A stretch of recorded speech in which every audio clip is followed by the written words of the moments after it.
वदन्याय कृष्ण प्रेम प्रदायते कृष्णाय कृष्ण चैतन्य नाम्ने गौरतिष्वे नमः। जयतां सुत पंगुर्मम मंद मतिर्गति मत्सर्वस्पदाम्बुजो श्रीराधा मदन मोहन। श्री कृष्ण चैतन्य प्रभु नित्यानंद श्री अद्वैत गदाधर शिवासादि गौर भक्त वृंदा। सब लोग बोलो हरे कृष्णा कृष्ण कृष्ण हरे हरे, हरे राम राम राम हरे हरे। श्री वेणु गीत हम लोग श्लोक सुन रहे हैं। वरहा पीड़म नटवर वको कर्ण्यो कर्णिकारम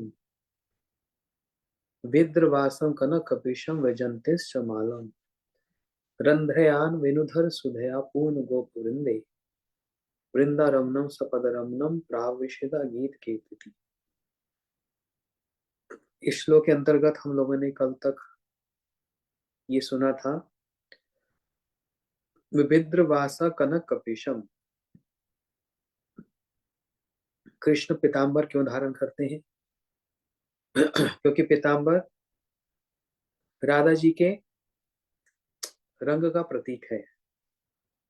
कान में कर्णिका का पुष्प क्यों धारण करते हैं? ये सब हम लोगों ने कल सुना। आज हम सुनेंगे रंध्यान वेणुधर सुधया पूरन गोप वृंदे।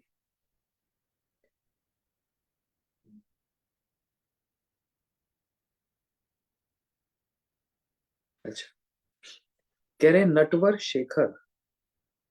कभी तो कृष्ण को कहा रसिक शेखर, और अब क्या कह रहे हैं? नटवर शेखर। नटवर मतलब सभी नृत्य करने वाले नट जो हैं उनमें सबसे श्रेष्ठ कौन है? कृष्ण श्याम सुंदर। जब शरद कालीन वन विहार उपयोगी परम मनोहर वेश से सुसज्जित होकर वेणु वादन करते करते वृंदावन में प्रवेश करते हैं। क्या मतलब? कृष्ण जो बड़े सुंदर नृत्य करने वाले और नृत्य करने वालों में भी सबसे श्रेष्ठ हैं, वे कृष्ण वन विहार उपयोगी परम मनोहर वेश से सुसज्जित होकर, हर जगह का अपना अपना एक आउटफिट है ना। जैसे उस दिन मैं बोल रहा था, सुबह जॉगिंग करने जाएंगे तो क्या पहनेंगे, शाम को पार्टी में जाएंगे तो क्या पहनेंगे, घर में क्या पहना जाएगा। सबका अपना अपना एक इम्पोर्टेंस है। कृष्ण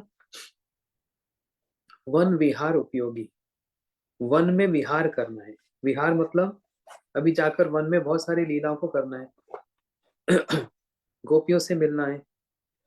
तो उसके वन विहार के उपयोगी, उसके जैसे ही सुंदर वेश को उन्होंने धारण किया और हाथ में लिया वेणु को, वेणु वादन करते हुए वृंदावन में ऐसे प्रवेश कर रहे हैं।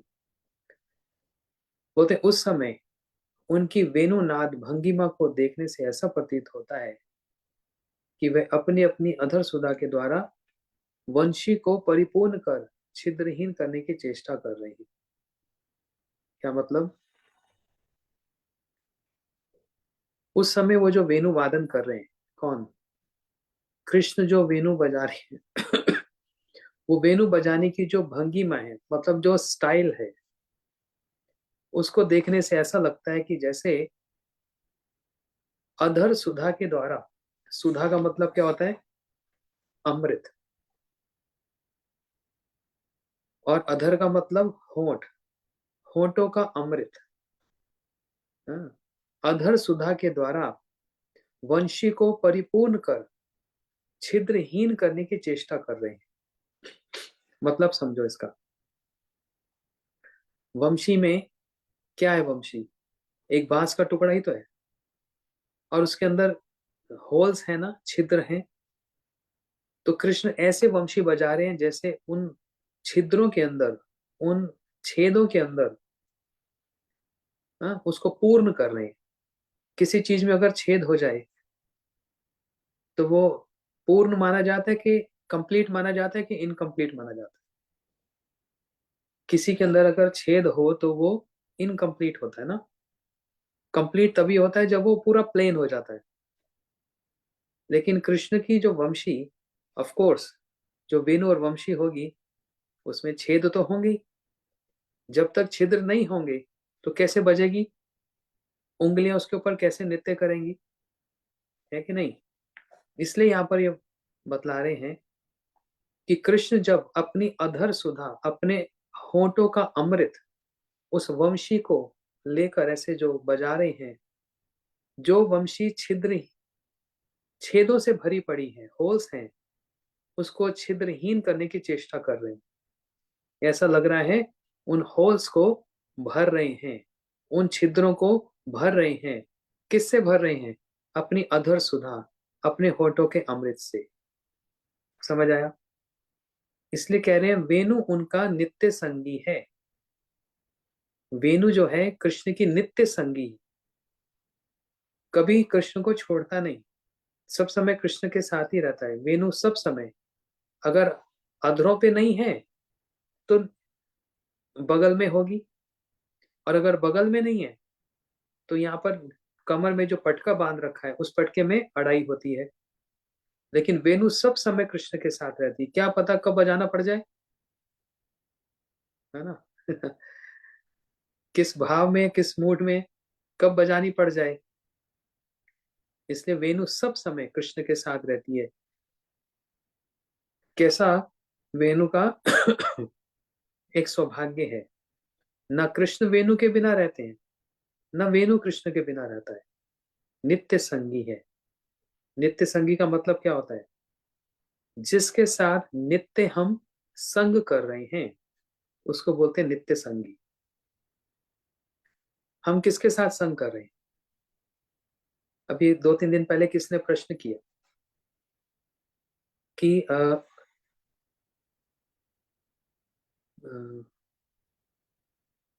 कि हम भक्ति में आ तो जाते हैं लेकिन उस भक्ति को फिर मेंटेन कैसे किया जाए? आना तो आसान है, उस भक्ति को मेंटेन कर कैसे किया जाए, प्रश्न किया था। तो उसके उत्तर में मैंने ये बतलाया, इंग्लिश में थी class, there is so much difference to say that Krishna is the part of my life and while saying Krishna is my life. समझे इसका मतलब? कृष्ण मेरे जीवन के एक अंग हैं और कृष्ण ही मेरा जीवन है। ये दोनों अलग अलग चीजें। समझे बात को? फिर से बोलता हूं, भगवान मेरे जीवन में आए हैं।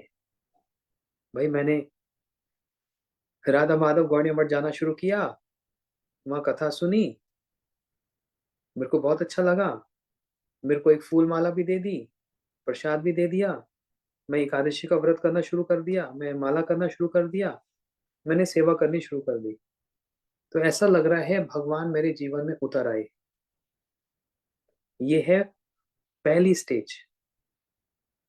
लेकिन बात तो तब बनती है, आनंद और साधारण भाषा में कहें तो मजा तो तब आता है, भगवान जीवन का एक अंश नहीं, भगवान जीवन ही बन जाए। ये बहुत अंतर है। आप मेरे जीवन में आए, आप मेरे जीवन का एक हिस्सा बन गए, ये एक बात होती है। और दूसरी बात क्या? आप मेरा जीवन ही बन गए, ये दूसरी बात है। जैसे सांस लेने के लिए ऑक्सीजन चाहिए ना, अगर कोई ऑक्सीजन ना मिले तो क्या हो जाए? जिंदा ही नहीं रह सकता, जीवित नहीं रह सकता, मर जाएगा। कितनी देर अपने सांस को रोक के रख सकता है? कितनी देर? बोलते हैं लंबी सांस लो, बहुत ज्यादा टेंशन हो, स्ट्रेस हो तो लंबी सांस लो। कितनी देर रोक सकते हो? बिना सांस के तो रहा नहीं जा सकता। तो जब ये स्थिति आ जाए कि उनके बिना अब रहा नहीं जा सकता, वो जीवन का एक हिस्सा नहीं, वो जीवन ही बन गए हैं। Not the part of life but my life. इसमें बहुत अंतर है ना? ये स्थिति, ये बात उनको बहुत अच्छी लगी। बाद में प्रभु मेरे को आके बोल रहे थे, वो थे महाराज जी, दो बातें मेरे को बहुत अच्छी लगी, दूसरी तो मैं भूल गया अभी, लेकिन एक ये वाली बात कि भगवान जीवन का एक हिस्सा बन गए हैं या भगवान जीवन ही बन गए। इन दोनों बातों में बड़ा अंतर आता है ना? आपको वजन दिखता है दोनों बातों में, कितना वजन है ना? उनको मैंने अपने जीवन में उतार लिया और वो मेरे जीवन ही बन गए। दोनों में कितना वजन है, कितना अंतर है। इसलिए वेणु जो है भगवान की नित्य संगी सब समय, और भगवान अपनी अधर सुधा से, अपने होठों के अमृत से क्या कर रहे हैं? उस छिद्रों को भर रहे हैं, वेणु के उस होल्स को भर रहे हैं। अतः इसका निच्छिद्र होना ही उचित है। कृष्ण क्या कह रहे हैं? ये वंशी के अंदर जो छिद्र हैं, ये ठीक नहीं, इसका निच्छिद्र होना ही अच्छा है। बिना छिद्र के, बिना होल्स के होना ही अच्छा है। अब इसका भाव क्या है, इसका मतलब क्या है? बड़ा अच्छा मतलब है, बड़ा सुंदर है, बड़े प्रेम से सुनो। कहते हैं कृष्ण का संग प्राप्त कर, कृष्ण का संग प्राप्त कर भी किसी के अंदर छिद्र रह गया, ये बड़े दुख का विषय है। होता है ना? भगवान को पाकर भी अगर गुण नहीं आए और दोष ही दोष रहे, मतलब दोष रहे मतलब छिद्र रह गया मेरे अंदर, वो एक छेद रह गया, कमी रह गई। छिद्र का मतलब कमी रह गई, तो बड़े शोभ का विषय, मतलब बड़े दुख का विषय है। किंतु कृष्ण के नित्य संगी वेणु के लिए निच्छिद्र होना असंभव है। इसका कंपैरिजन देखो दोनों बातों का, फिर से सुनो। कहते हैं कृष्ण का संग प्राप्त कर भी किसी के अंदर छिद्र रह जाते हैं तो बड़े दुख का विषय है, लेकिन ये वेणु के लिए निच्छिद्र होना असंभव है। ये वेणु बिना होल्स के, बिना छिद्र के कैसे संभव है? ये बजेगी कैसे फिर? जब तक छिद्र ना हो, छेद ना हो, तो वंशी बच सकती है कभी? इसलिए इसके लिए प्लेन रहना, बिना छेद के रहना असंभव है, इम्पॉसिबल है। इसलिए कृष्ण स्वयं अधरामृत, इसलिए स्वयं कृष्ण अधरामृत द्वारा उसको पूर्ण करने की चेष्टा करते हैं। हाँ, इसको बोलते हैं अधर सुधा, अधरामृत, अपने अधर का अमृत। कृष्ण स्वयं अपने अधरामृत द्वारा उस कमी को, उस छेद को पूरा करते हैं, क्योंकि अगर वेणु के अंदर छेद ना हो तो वेणु बज ही नहीं सकती। अब उसके अंदर छेद है, बड़े ध्यान से समझो, कितनी सुंदर बात यहाँ पर। जैसे एक कविता होती है ना, उस तरह से यहाँ पर इसका वर्णन किया कि भाई जो कृष्ण के साथ रहेगा, भगवान का संग किया। अच्छा, भगवान का संग कैसे होगा? नाम करते हुए। जो कृष्ण का नाम करेगा मतलब साक्षात कृष्ण का संग कर रहा है। जो भागवत सुनेगा मतलब साक्षात कृष्ण का संग कर रहे हैं, है ना? जो भक्तों की सेवा करेंगे मतलब साक्षात कृष्ण का संग कर रहे हैं। तो जो कृष्ण का संग करेगा, कथा सुनकर, माला कर कर, एकादशी का व्रत करके, उसके अंदर कोई छेद रह सकता है? उसके अंदर छेद होने पर भी वो छेद क्या होता है? भरने लग जाता है। मतलब उसके अंदर जो कमियां हैं, वो कमियां भी फिर दूर होने लग जाती हैं, वो कमियां भी फिर भरने लग जाती हैं। समझ आ गया बात? अब दूसरी तरफ जो वेणु है, इसके अंदर तो छेद ही छेद है। अच्छा, बिना छेद के तो ये बज भी नहीं सकती। कृष्ण का संग प्राप्त करके सारे छेद पूरे हो जाते हैं, लेकिन वेणु जो सब समय कृष्ण के साथ रहती है, इसमें छेद ही छेद है, और इसके अगर छेद हटा दिए जाएं तो फिर ये बजेगी नहीं। तो इसको सामंजस्य करने के लिए, रिकॉन्साइल करने के लिए कृष्ण क्या करते हैं, कहीं मेरा नाम खराब ना हो जाए, कि मेरे साथ रहने वाला भी छेद रहने वाला हो सकता है, मेरे साथ जो रहे उसके अंदर छिद्र रह सकते हैं, तो मेरा तो नाम खराब हो जाएगा। इसलिए मैं क्या करूं, इस वेणु के छिद्रों को मैं अपने अध्रामृत से भर दूं। जो मैं उसमें फूंक मारूंगा या उस पे जो बोलूंगा, तो भगवान का जो अमृत निकल रहा है उनके मुख से, उससे उन छिद्र को मैं पूर्ण करूंगा, कि ये भी छिद्र वाले ना रह जाए, छेद वाली ना रह जाए वेणु। ये भावना है यहाँ पर, कितनी सुंदर भावना। श्री कृष्ण जब अपनी उंगलियों के द्वारा वेणु के छिद्रों को रुद्ध कर पके हुए बिंब फल की शोभा को पराजित करने वाले अपने अधर पल्लव पर रखकर फुटकार प्रदान करते हैं, उस समय वेणु के छिद्रों से भुवन मोहन नाद माधुरी निकलकर स्थावर जंगल सबको मोहित कर देती है। अच्छा, क्या कह रहे, श्री कृष्ण वेणु कैसे बजाते हैं, अपनी उंगलियों से। अब वो उंगलियां छेद के ऊपर नहीं चल रही, उंगलियां उन छिद्रों के ऊपर नृत्य कर रही। और कृष्ण क्या कर रहे हैं, वेणु को अपना संग प्रदान कर रहे हैं। लेकिन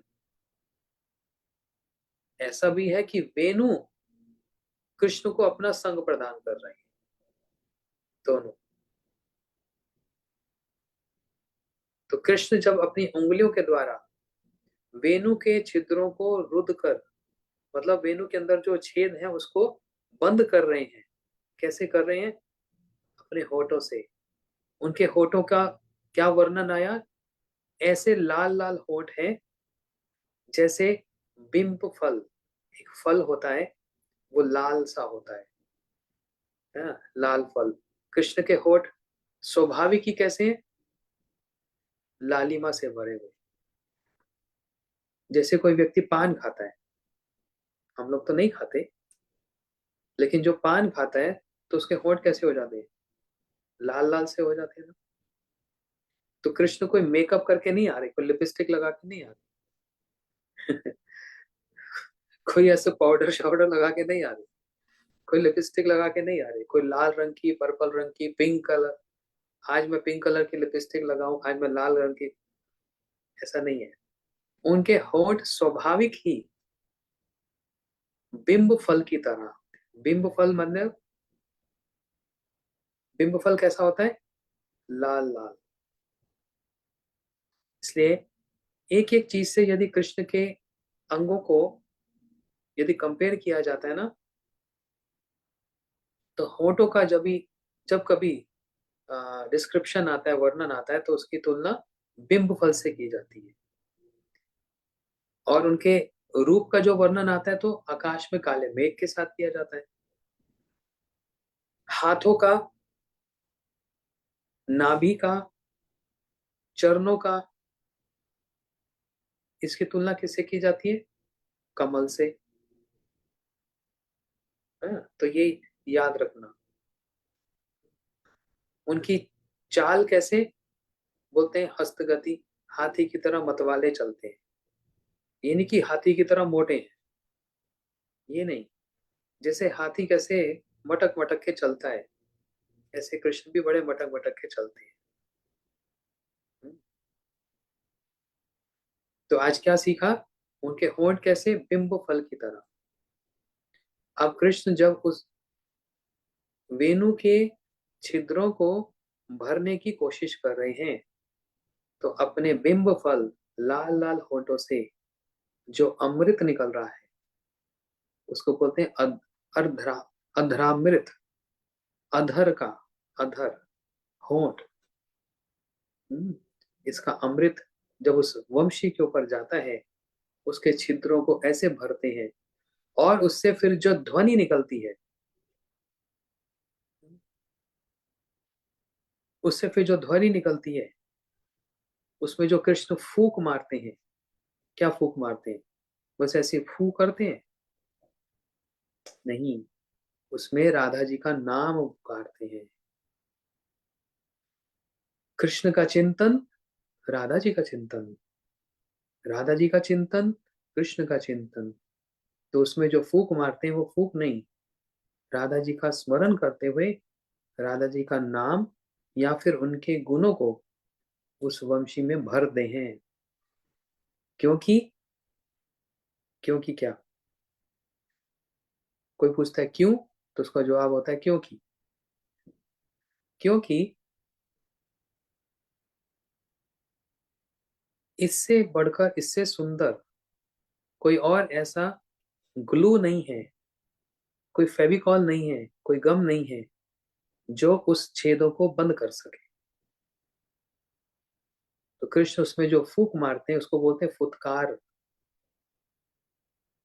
और उससे क्या होता है, उससे एक ऐसी ध्वनि निकलती है, एक ऐसी माधुरी निकलती है जो स्थावर जंगम, मतलब जो चलने वाले या फिर बिना चलने वाले पेड़, घर, पौधे, ये सब कैसे हो जाते हैं, एकदम स्टेगनेंट, एकदम मोहित हो जाते हैं, समझ ही नहीं पाते ये क्या, एक ऐसा अमृत की लहर चल रही है, समझ ही नहीं पाते कैसा एक अमृत की लहर आ रही है। सारी सुध-बुध खो बैठते हैं। क्यों? कृष्ण का संग प्राप्त हो गया। कैसे संग प्राप्त हुआ?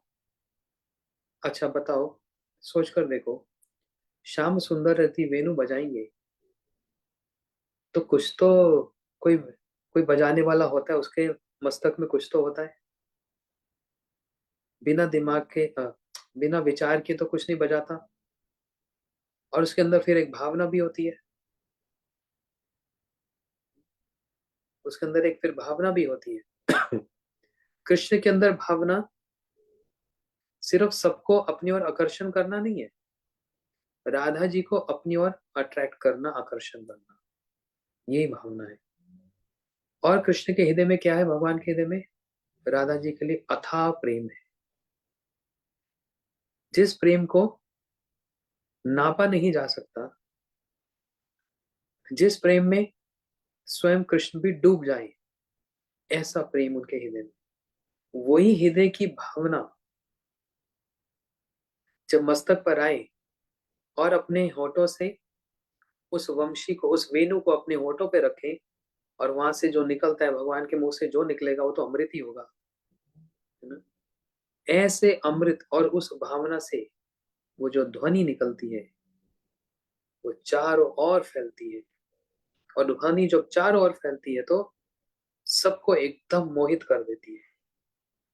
मोहित समझते हैं, सुध बुद्धि खो बैठते हैं, होश ही नहीं है। और जो चल है वो अचल, जो अचल वो चल। इसका मतलब क्या, जमुना जी की लहरें जब वो वंशी की ध्वनि सुनती हैं तो लहरें रुक जाती, जैसे किसी ने कह दिया स्टैचू, जब बोलते हैं स्टैचू तो क्या हो जाता है, एकदम ऐसे वो लहरें चलती चलती रुक जाए। और जिसके ऊपर खड़े होकर वंशी बजा रहे हैं, वेणु बजा रहे हैं, किसके ऊपर, गोवर्धन जी की शिला। शिला मतलब पत्थर ही तो होता है, लेकिन हम ऐसे नहीं बोलते, हम लोग बोलते हैं गोवर्धन जी की शिला। उस शिला के ऊपर कृष्ण वंशी बजाते हैं तो वो पिघल जाती है। तो शिला पिघल जाए और जमुना जी रुक जाए, इससे पता लगता है कि ये कितनी सुंदर ध्वनि निकल रही है।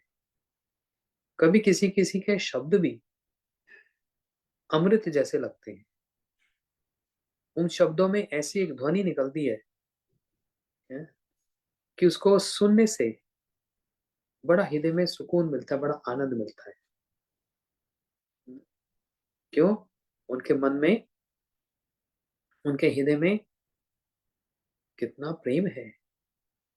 और वही भावना के द्वारा, उसी भावना से जब कुछ कहा जाता है तो वो जो ध्वनि निकलती है वो बड़ी आकर्षित होती है और हृदय को छूने वाली हो जाती है ना। इसलिए श्री कृष्ण स्थावर जंगम को अपनी ओर आकर्षित कर लेते हैं। हम्म, किंतु हाय, इसके द्वारा वंशी छिद्रहीन नहीं हो पाती। तो अफसोस करके कह रहे हैं, ये हाय वो इंग्लिश वाला हाय नहीं है, हिंदी वाला हाय है। किंतु हाय इसमें भी अंतर आया था ना। कोई इंग्लिश के भक्त यदि सुन रहे हो तो बोलेंगे अच्छा हाय बोल रहे हैं तो ये इंग्लिश वाला नहीं, हिंदी वाला हाय। मतलब बड़ा दुख प्रकट करते हुए कह रहे हैं, किंतु हाय, इसके द्वारा वंशी छिद्रहीन नहीं हो पाती। भगवान के अधरामृत की ध्वनि से चारों ओर सब अपने सुध-बुध को खो बैठते हैं। लेकिन जो इतने निकट है भगवान के, वेणु जो इतने निकट है, उसके छेद नहीं भर पा रही, वो छेद के साथ ही रह रही है। तो कृष्ण का जो अधरामृत है, वेणु के छिद्रों से नादामृत में परिणत होकर बाहर निकल जाता है। क्या सुंदर वर्णन किया, कितना सुंदर। कहते हैं कृष्ण का जो अधरामृत, अब तो आप सब लोग समझ गए, बार बार मैं बोल रहा हूं। कृष्ण का अधरामृत जैसे ही वेणु के छिद्रों से टच करता है, स्पर्श करता है, तो उसका रूप बदल जाता है। और उसका रूप अब क्या हो जाता है? नादामृत। नाद मतलब होता है राग। वो राग जैसे अमृत में बदल कर बाहर निकलता है। निकलता तो अधरामृत वंशी के छिद्रों से स्पर्श करके, रागामृत समझ लो या नादामृत समझ लो, उसमें बदल जाता है। इसलिए उस मधुर नाद के द्वारा सूखे हुए वृक्ष पुष्पित एवं पल्लवित होते हैं। ऐसी ध्वनि होती है कि वृक्षों में, जो वृक्ष सूखे सूखे पड़े हैं, सूखे क्यों पड़े हैं? कृष्ण के विरह में। विरह होगा तो सूख जाएगा, कोई भी क्यों ना हो, और मिलन होगा तो फूल जाएगा। मिलन में फूल जाता है और विरह में सूख जाता है। जितने वृक्ष हैं सब कृष्ण के विरह में जैसे सूखे हुए हैं। लेकिन कृष्ण की वो वेणु ध्वनि अधरामृत, और उसके साथ वो जो नादामृत, मतलब जो नाद, वो जो राग निकल रहा है, उससे क्या होता है? वृक्ष अपने आप ही पुष्पित, वृक्ष के अंदर जो अपने आप ही डाल पर पुष्प खिल उठते हैं। सिर्फ ऐसे नहीं उगते, पूरे के पूरे ऐसे उनके अंदर खिल जाते हैं और शिलाएं द्रवीभूत हो जाती हैं। गोवर्धन आदि जो शिलाएं हैं, आप लोग गोवर्धन में ये दर्शन करने जब जाते हैं हम लोग, या फिर सखी पर्वत जाते हैं, कोकिला वन में, ऐसे और स्थान पर जाते हैं, तो क्या देखते हैं? इतना बड़ा एक शिला है, वहां पर कृष्ण के चरणों का चिन्ह है। अच्छा, अभी कार्तिक में हम लोग जाते हैं, कहाँ जाते हैं? कार्तिक में हम लोग जाते हैं चरण पहाड़ी। इतनी ऊपर सीढ़ियां चढ़ के जाना पड़ता है। अच्छा, सीढ़ी भी नहीं, अब तो गाड़ी भी चली जाती है ऊपर तक। तो वहां पर क्या देखने को मिलता है? ऐसी एक शिला है जहां पर भगवान के चरणों का चिन्ह छपा हुआ है। तो वेणु बजाई, वंशी बजाई, शिला पिघल गई। जैसे पिघल गई, चरणों का चिन्ह वहां पर छप गया। जैसे कोई हमारे हृदय को पिघा ले, अगर बोलते हैं ना मेरा हृदय पिघल गया, हार्ट इज मेल्टिंग। जब हृदय पिघल जाए, हार्ट मेल्ट हो जाए, उसके अंदर कुछ भी हो छप सकता है। अगर हृदय पत्थर की तरह बड़ा स्ट्रांग है, तो उसके अंदर तो कोई भी इंप्रेशन, कोई भी चिन्ह नहीं आ सकते। जब वो पत्थर पिघलेगा, तब उसके अंदर इंप्रेशन आती। श्री कृष्ण गोवर्धन जी की शिला के ऊपर खड़े हैं, तो खड़े हैं तो खड़े हैं, वो शिला के ऊपर इंप्रेशन, वो चिन्ह नहीं आएंगे। लेकिन जैसे वेणु का अ, नादामृत और अपना अधरामृत उसके अंदर मिलाकर ऐसा एक घोल बनाया, इंग्रेडिएंट बनाया, उसमें जब निकलता है तो वो पत्थर पिघलता है, और जब पिघलता है तभी उसके अंदर इंप्रेशन आता है। होता है ना? इसलिए यदि हृदय पत्थर की तरह है तो कोई भावना, कोई इंप्रेशन नहीं आएगा। परंतु यदि हृदय पिघल रहा है तो उसके अंदर हर एक भावना का इंप्रेशन, एक छाप लग जाती है। वो हृदय पिघलता कैसे है? सेवा करके। बिना सेवा करके कभी भी हृदय पिघलेगा नहीं। आप कितने श्लोक याद कर लो, आप कितनी कथा बोल लो, आप कितना अच्छा कीर्तन कर लो, हृदय पिघलेगा नहीं। अगर वही क्रिया, वही कार्य सेवा को उद्देश्य करके किया जाएगा, तब ये कठोर हृदय भी पिघलता है। और सेवा का मतलब क्या होता है? दूसरे की प्रसन्नता। ये होता है सेवा का मतलब। दूसरे की प्रसन्नता को ही सेवा कहा जाता है। इसे कहते हैं ना, मैं आज आपको प्रसन्न करता हूँ। उसका अच्छा शब्द क्या है? मैं आज आपकी सेवा करता हूँ। I want to serve you. मैं आपकी सेवा करना चाहता हूँ, आपको प्रसन्न करना चाहता हूँ। और उसमें फिर मेरे को क्या मिलेगा? मेरे को भी प्रसन्नता मिलेगी। तब जब ऐसा होता है, तब हृदय में छाप आती है, तब हृदय में इंप्रेशन आता है। और एक बार वो छाप और इंप्रेशन आ गया तो फिर आ गया। अब देखो, हम लोग गोवर्धन में वहां भगवान के चरण चिन्हों का दर्शन करने जाते हैं। कब से है वो? 5,000 साल। 5,000 साल पुराना। तो वो इंप्रेशन कभी खत्म हुआ? वो छाप कभी खत्म हुई?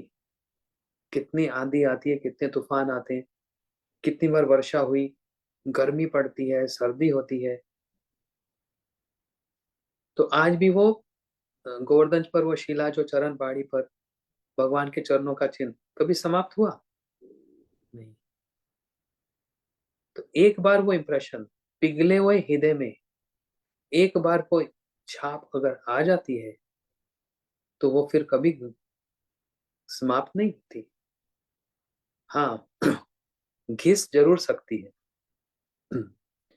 उसको बार बार बार बार बार बार छूते जाओ, रगड़ते जाओ, रगड़ते जाओ, रगड़ते जाओ, तो वो घिसी हुई दिखती है, लेकिन उसका इंप्रेशन कभी खत्म नहीं होगा, कभी समाप्त नहीं होगा। है ना? इसी प्रकार उस पिघले हुए हृदय में, मेल्टेड हार्ट, उसमें एक बार जो इंप्रेशन अगर आ गया, छप गया, तो फिर वो कभी जाएगा नहीं। हाँ, समय और परिस्थिति के अनुसार घिस सकता है, उसमें कुछ इरोजन्स हो सकते हैं, लेकिन कभी वो इंप्रेशन समाप्त नहीं होगा। ये उसका एक धर्म हो जाता है, ये उसका एक स्वभाव हो जाता है। जैसे आप लोगों ने सुना, निसर्ग क्या होता है? हम्म? निसर्ग मतलब होता है अपने स्वभाव को बदलना। इसको बोलते हैं निसर्ग, स्वभाव बदलना। पानी का स्वभाव क्या है? लिक्विड। पानी तरल है, बहता है। उस पानी को फ्रीजर में रख दो तो क्या बन जाता है? बर्फ। अब जो बर्फ है, आइस, वो तो पानी की तरह तरल नहीं है। बर्फ कैसी हो जाती है? कठोर। लेकिन उस बर्फ आइस के अंदर भी पानी वाला, लिक्विड वाला गुण इनहेरेंट है ना? ये थोड़ा उसका स्वभाव बदल गया। उसके अंदर वो जो अपना स्वभाव है पानी के, लिक्विड वाला, वो आइस के अंदर भी है, लेकिन एक ऐसा टेम्परेचर मिला उसको कि वो कठोर हो गया। और जैसे ही फ्रीजर से आइस बाहर निकाल दो तो क्या हो जाती है आइस? फिर पानी की तरह पिघल जाती है। तो ये जो चेंज ऑफ स्वभाव, चेंज ऑफ नेचर जो हुआ, इसी को कहा गया निसर्ग। चेंज हो जाता है पूरा स्वभाव।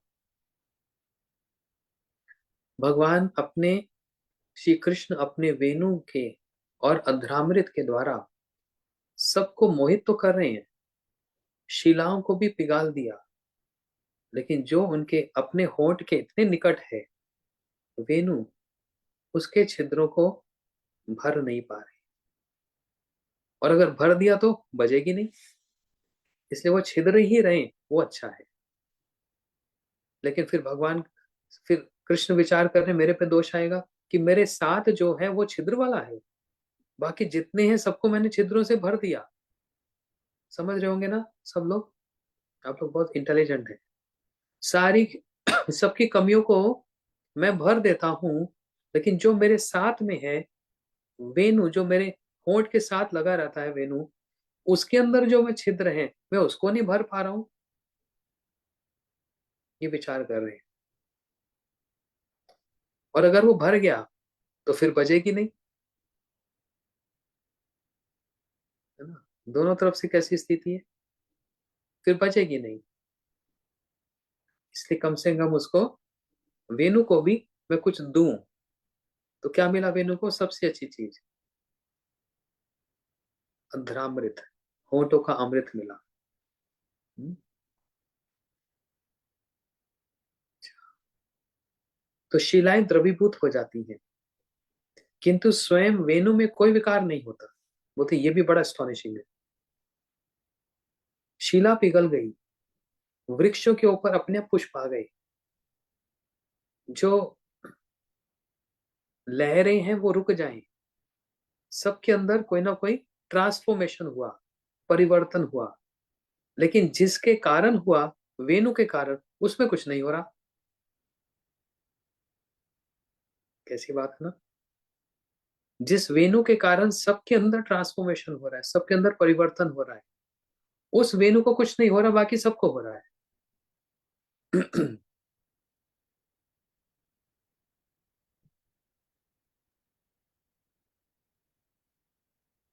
किंतु स्वयं वेणु में कोई विकार नहीं होता, उसकी शुष्कता का अवसान नहीं होता। वेणु अभी शुष्क रह गई, उसके अंदर कोई मतलब ट्रांसफॉर्मेशन नहीं हो रहा, एकदम शुष्क है। उसके कठिन अंग तनिक भी द्रवीभूत नहीं होते, किंतु सबके अंगों को वह द्रवीभूत कर देता है। ये वेणु गीत है। सबके अंगों को द्रवीभूत मतलब मेल्ट कर देता है, कौन? वेणु। लेकिन वेणु के अंदर कोई ट्रांसफॉर्मेशन नहीं, वेणु द्रवीभूत नहीं हो रहा, जो भगवान के इतने निकट है, होंठ के साथ लगा हुआ है। जिन होठों की कामना सब करते हैं, राधा जी, गोपियां सब जिनकी इच्छा करती है, वेणु इतने निकट है, उस वेणु के अंदर कुछ नहीं हो रहा, बाकी सबके अंदर सब कुछ हो रहा है। इससे ऐसा लगता है कि जगत में बहुतेरे ऐसे हैं जिनके अनेक छिद्र हैं। क्या कह रहे हैं? ऐसा लगता है कि जगत में ऐसे कितने लोग हैं जिनके अंदर कमियां हैं, छिद्र हैं, किंतु कृष्ण किसी को छिद्रहीन करने की चेष्टा नहीं करते। भगवान किसी के अंदर कमियां दूर करेंगे कि कमियां बढ़ाएंगे? कृष्ण कभी किसी के अंदर कमी नहीं समाप्त करते, बढ़ाते नहीं, समाप्त करते हैं। तो क्या कह रहे हैं? इससे ऐसा लगता है कि जगत में ऐसे बहुत से लोग हैं जिनके अंदर अनेक छिद्र हैं, किंतु कृष्ण किसी को छिद्रहीन करने की चेष्टा नहीं करते। सभी के लिए कृष्ण का संग पाना भी संभवपर नहीं है। वेणु ने सदवंश में जन्म ग्रहण किया तथा स्वभावतः वे सरल जैसा ही प्रतीत होता है, इसलिए उसने कृष्ण का संग भी लाभ किया, और कृष्ण उसे निच्छिद्र करने की चेष्टा भी करते हैं। क्या बोल रहे हैं? फिर से सुनो। वेणु ने जन्म लिया, कौन से वंश में? पूछते ना, आप कौन से वंश में जन्म लिए? आप ब्राह्मण वंश में जन्म लिए हो, क्षत्रिय वंश में, वैश्य या शूद्र वंश में? तो वेनु ने कौन से वंश में जन्म लिया? वृक्षों के वंश में। इसका मतलब सदवंश है, क्योंकि वृक्ष कैसे हैं? जो सबको छाया देते हैं। वृक्ष कैसे हैं? जो उनको पत्थर फेंकता तो अपना फल देते हैं। वृक्ष कैसे हैं? जो सबको अपना सब कुछ देते हैं। ये वृक्षों का स्वभाव है, देना। छाया देंगे, अपनी छाल देंगे, अपना फल देंगे, अपना फूल देंगे, सब कुछ देंगे। इसलिए वंशी का जो जन्म हुआ, वेनु का जो जन्म हुआ, सदवंश में हुआ। उस वृक्षों से ही तो लकड़ी की वेनु बनती है। इसलिए कह रहे हैं वेनु ने सदवंश में जन्म ग्रहण किया। और स्वभाव कैसा है वेनु का? बड़ा ही सरल सीधा स्वभाव। कोई चालाकी नहीं, कुछ नहीं। वेनु का स्वभाव बड़ा ही सरल है। इसलिए उसने कृष्ण का संग भी लाभ किया है। एक तो सदवंश में जन्म लिया, और दूसरा सरल है वेनु। तभी कृष्ण का संग सब समय वेनु को प्राप्त होता है। भगवान उस वंशी के बिना, उस वेनु के बिना कभी रह ही नहीं सकते। अच्छा, बजा, ये नहीं कि सब समय बजाते ही हैं, अपने पास तो रखते हैं, है ना। और यही कारण है कि गोपियां बार बार सोचती हैं, ये जो वंशी है ना, ये हमारी सौत है। सौत समझते हैं? इंग्लिश वाले समझते हैं सौत क्या मतलब होता है? नहीं समझते। को वाइफ, दूसरी पत्नी। अब समझ आया? गोपियां कहती हैं ये जो वेनु है, जो वंशी है, ये हमारी सौत है। क्यों? हमको चिढ़ा चिढ़ा कर कृष्ण के अधरामृत का पान करती है, चिढ़ा चिढ़ा कर। और कृष्ण कभी इस वंशी को छोड़ते नहीं, ना ये वंशी कृष्ण को छोड़ती। ऐसा इसने क्या किया, हम भी तो जरा जाने। इस वंशी ने ऐसा क्या किया, हम भी तो इसको जरा समझें। इसलिए अपनी भावना को प्रकट करती है। सब समय कृष्ण का संग लाभ किया। किसने? वेनु ने, वंशी ने। और कृष्ण उसे निच्छिद्र करने की चेष्टा भी करते हैं। भगवान उनके छेदों को, उनकी कमियों को दूर करने की भी कोशिश करते हैं। किसकी? वेनु की। किंतु अंततः सार शून्य होने के कारण कृष्ण का संग और कृपा लाभ कर भी वह निच्छिद्र नहीं हो पाता। तो बता रहा था, राधा जी, सारी गोपियां सोचती हैं हम अपने घर के काम करने में कितनी अच्छी हैं। हमारी सास भी कभी हमको किसी प्रकार से कोई कंप्लेन नहीं करती। घर का काम हम अच्छे से करते हैं। लेकिन जैसे ये वंशी बजती है और उसकी ध्वनि हमारे कान में आती है, ना घर की ना बाहर की, हमारी ये हालत हो जाती है। सारी इंद्रियां कैसे हो जाती हैं? एकदम शिथिल, वीक हो जाती हैं। मन करता है उस वंशी की ध्वनि को ही सुनते जाओ, सुनते जाओ, सुनते जाओ, सुनते जाओ। और फिर प्रशंसा भी करती है, हाँ ये वंशी कितनी अच्छी, सब समय कृष्ण के अधरों पे लगी रहती है, सब समय कृष्ण का संग प्राप्त करती है। हाय हम तो ऐसी नहीं है। हमें कृष्ण का संग सब समय प्राप्त नहीं होता। हाय हम तो ऐसी नहीं है। सब समय हाय हाय करती रहती है। उनको कमी लगती है इसमें। तो एक दिन सोचा इस वंशी को चोरी कर ले। ये है माखन चोर, ये है वस्त्र चोर, ये है राधा जी के भाव और कांति का चोर। तो चोर की चोरी करो तो कितना आनंद आ जाए। कितनी बड़ी बात है ना। चोर के घर में चोरी हो तो वो व्यक्ति कितना फेमस हो जाए। चोर के घर में चोरी करता है, वाह। चोर हो तो ऐसा हो।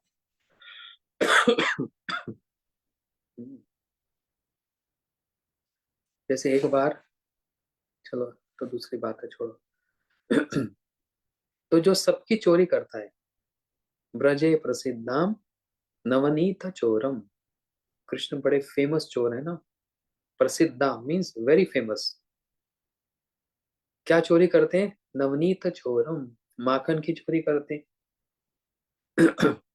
दुकुल, कपड़ों की चोरी कर देते हैं गोपियों के। और तो और अनेक जन्म चित पाप चोरम, हमारे जन्मों जन्मों के पापों को चोरी करते हैं। और राधा जी के भावों को चोरी करते हैं। तो बताओ, जन्म से ही तो कितनी चोरी करी हुई, हर चीज में चोरी। अब गोपी ने सोचा चोर के घर में ही हम चोरी करती हैं। इनकी वंशी को ही चोरी करते हैं, फिर ये ना बजाए, ना बजेगा बांस, ना रहेगा बांस, ना बजेगी बांसुरी। जब बांस ही नहीं होगा तो बांसुरी कहाँ से बजेगी। ये वंशी इसके इनके पास रहेगी नहीं, ये बजाएंगे नहीं। अरे घर का काम तो ठीक से हो जाएगा, पतियों की सेवा तो ठीक से हो जाएगी, बच्चों को देख रेख तो ठीक से हो जाएगा, गाय का दूध तो ठीक से निकालेंगे, गाय के गोबर तो ठीक से करेंगे। ये ऊपर से बोल रही हैं, लेकिन वास्तव में क्या चाहती है? वास्तव में चाहती यही है कि वेणु की ध्वनि सब समय सुनते रहें, और ये काम ना ही हो हमसे हमसे तो बहुत अच्छा है, ऐसा चाह रही है। तो एक बार राधा जी ने, सारी गोपियों ने मिलकर, ललिता विशाखा जी ने मिलकर प्लानिंग किया। कल जब श्याम सुंदर आएंगे और हम उनके साथ कुछ वार्तालाप, कुछ बातचीत करेंगी, और हम पूरा एकदम लाइन लगाकर बैठ जाएंगी, और धीरे धीरे धीरे धीरे श्याम सुंदर जहाँ अपने वंशी को अपने पास रखेंगे, ऐसे उठाकर ऐसे पीछे से पकड़ा देंगे। सामने से तो कृष्ण देख लेंगे, तो कैसे पकड़ाएंगी? पीछे हाथ करके, और दूसरी सखी पीछे हाथ करके, फिर तीसरी सखी, पूरा चेन बनाकर पूरा प्लान करके गए। बहुत बड़ा डाका मारना है। ये ये भी कोई कम नहीं है। कौन? कृष्ण। बहुत बड़े डकैत हैं, बहुत बड़े चोर हैं। तो डकैत और चोर के घर में चोरी, तो कितना बड़ा नाम हो जाएगा ना। तो सारी गोपियां बैठ गई, राधा जी बैठ गई, साथ में ललिता जी बैठ गई। आज तो सारी लाइन लगाकर बैठी। रोज कैसे बैठती हैं? कृष्ण को बीच में रखकर, और सारी गोल सर्कल में बैठती हैं। और जब सर्कल में बैठती हैं तो सबसे बड़े आश्चर्य की बात यह है, सबको यही लगता है कि कृष्ण मेरी आंखों में देख रहे हैं। अब जो सामने बैठेगा वो तो आंखों के साथ आंखें तो मिल ही जाएंगी, जो साइड में बैठेगा उसको भी ये लग रहा है कि कृष्ण मुझको देख रहे हैं। ये 3D इफेक्ट्स है। 3D इफेक्ट्स है यहाँ। जैसे कभी कभी हम कोई पेंटिंग देखते हैं ना भगवान की, तो आप कहीं से भी देख लो, ऐसे देख लो, ऐसे देख लो, सीधा देख लो, आपको लगेगा, ऐसे लगेगा उनके उनके नेत्र हमारी ओर ही आ रहे हैं। और आंखों में देखने से तो सब पता लग जाता है कि नहीं? आंखों से देखने से ही सब पता लग जाता है। और भागवत जी के फर्स्ट कैंटो में सुखदेव जी के प्रसंग में एक बड़ी अच्छी बात बताई गई। भगवान ने विशेष करके महिलाओं को, स्त्रियों को ये एक वरदान दिया है, कि ये आंख, किसी की आंख में देखकर ही समझ जाएंगे उसकी भावना क्या है, उसकी ठीक भावना है कि ठीक भावना नहीं है। ये एक वरदान है।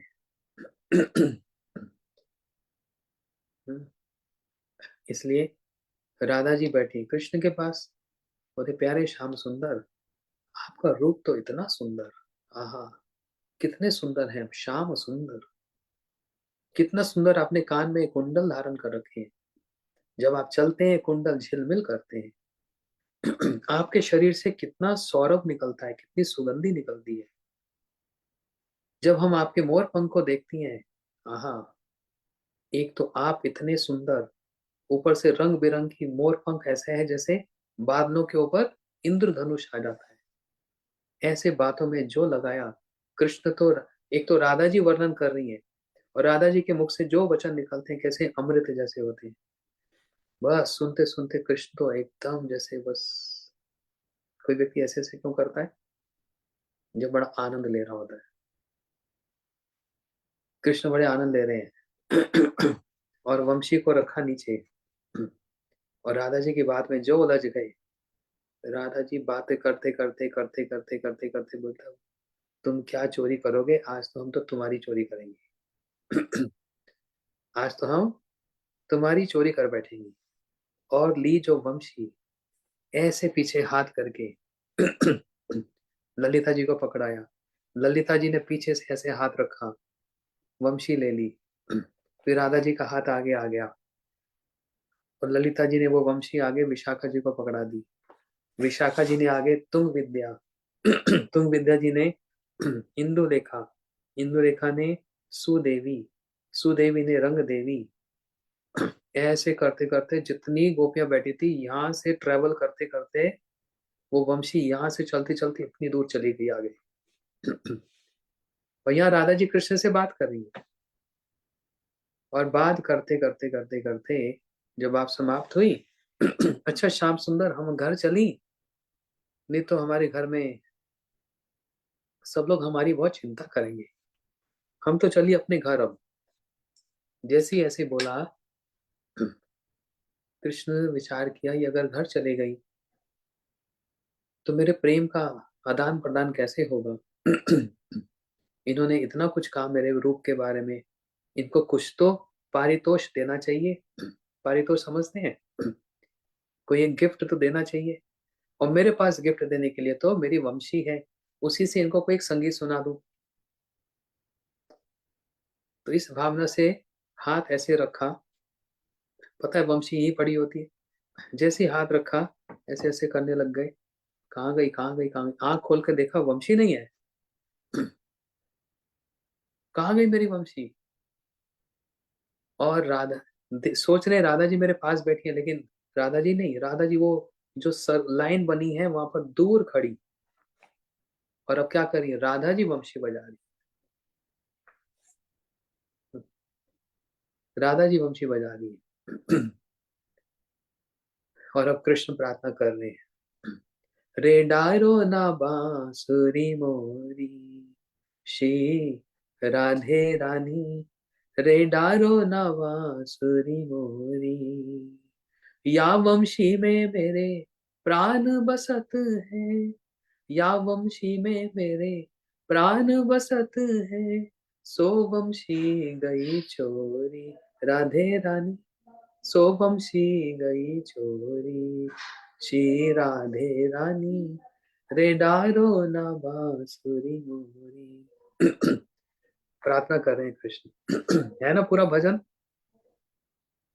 कहाँ से गाऊं राधे, कहाँ से बजाऊं, कहाँ से लाऊं गैया घेरी, राधे रानी, बोलते मैं गैया को कैसे लेकर आऊंगा।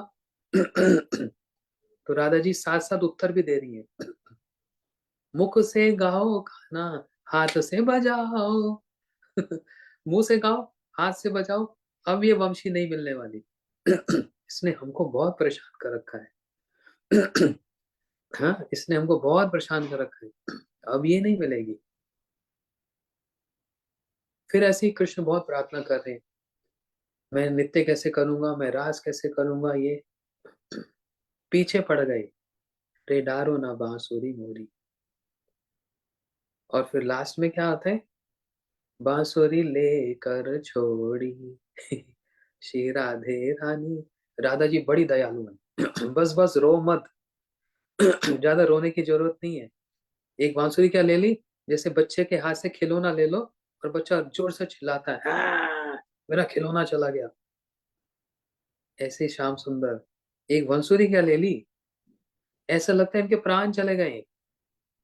इसी से पता लगता है कृष्ण उस वंशी से, उस बांसुरी से कितने आसक्त हैं और वो वेणु भी कृष्ण से कितनी आसक्त हैं। दोनों एक दूसरे को छोड़ नहीं सकते और एक वेणु ही है जिससे कृष्ण सबका अनुराग प्राप्त करते हैं। ये वेणु ही है जो सभी को कृष्ण के लिए उत्कंठित कर देती है ना? ये है वेणु गीत। इस प्रकार राधा जी वार्निंग देती है, आज के बाद ऐसे बजाओगे हमको परेशान करोगे, हाँ हाँ तेरे पैया पड़त हूँ। कृष्ण बोल रहे हैं आपके चरणों में गिरता हूँ, कान पकड़ता हूँ, ये वेणु मेरे को दे दो, ये वंशी मेरे को दे दो। क्यों दे दो? आपके हृदय में जो अनुराग वो कैसे पता लगेगा? यही तो ऐसा है जिससे पता लगता है। तो वहां पर जो भाव दिखलाया जा रहा है वो भाव में क्या कह रहे हैं, ये वेणु की ध्वनि ऐसी जो सबको द्रवीभूत कर दे, सबको मेल्ट कर दे, लेकिन ये वेणु स्वयं मेल्ट नहीं होती ये स्वयं द्रवीभूत नहीं होती, विरुद्ध धर्माश्रय।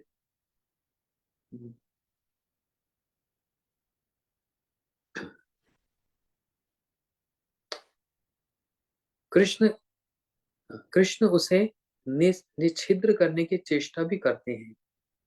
भगवान उस वेणु को छिद्रहीन, उनकी कमियों को मतलब छेदों को भरने की चेष्टा भी करते हैं, किंतु अंततः सार शून्य होने के कारण कृष्ण का संग और कृपा लाभ कर भी निच्छिद्र नहीं हो पाता है। कृष्ण का संग प्राप्त करके भी और कृष्ण का लाभ प्राप्त करके भी वेणु के अंदर छिद्र रहते ही रहते हैं, निच्छिद्र नहीं हो पाता।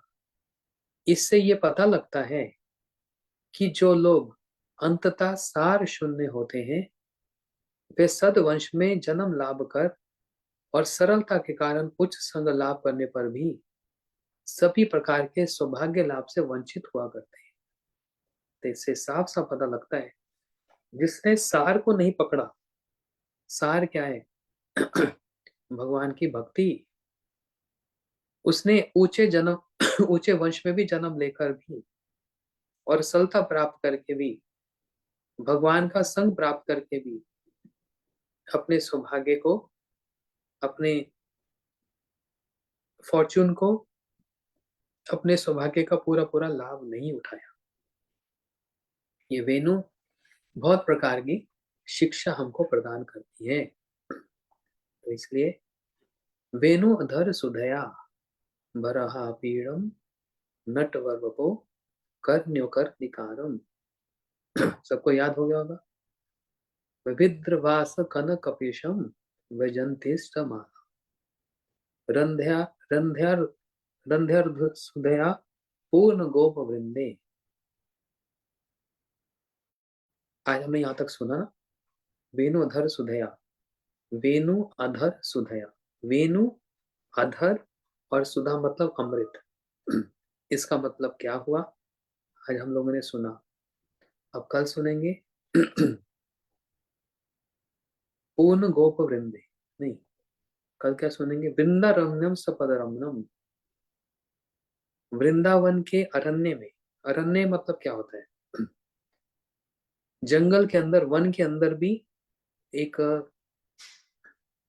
गहरा जो वन होता है, उस वन के अंदर भी जो एक वन होता है उसको बोलते हैं अरण्य।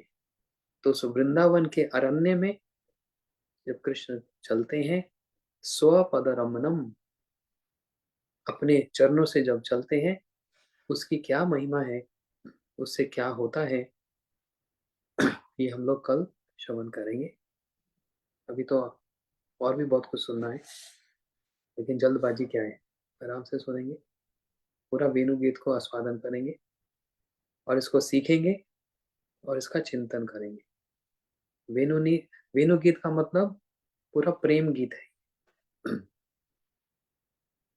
ना।